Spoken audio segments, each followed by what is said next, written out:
ఓషో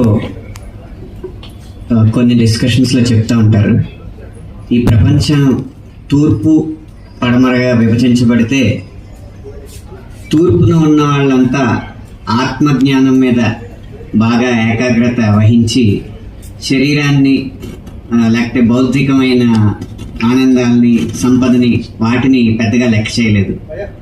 అలాగే పడమర ఉన్న వారంతా శరీరాన్ని, భౌతికమైన సంతోషాలని, సంపదని, విజ్ఞానాన్ని, వీటిని ఎక్కువగా గొప్పగా చూసి ఆత్మజ్ఞానాన్ని సరిగ్గా వాళ్ళు చూడలేదు, విస్మరించారు.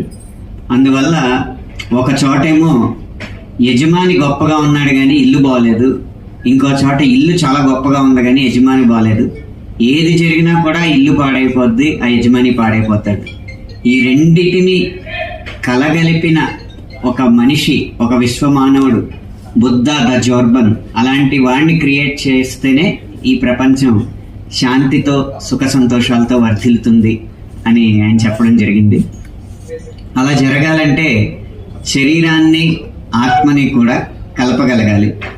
ఆ శరీరం, ఆత్మ యొక్క కలయికనే మన పూర్వీకులు యోగా అని చెప్పి దానికి ఒక శాస్త్రాన్ని, కొన్ని సూత్రాల్ని పెట్టి ప్రపంచానికి లోక కళ్యాణం కోసం అందించారు.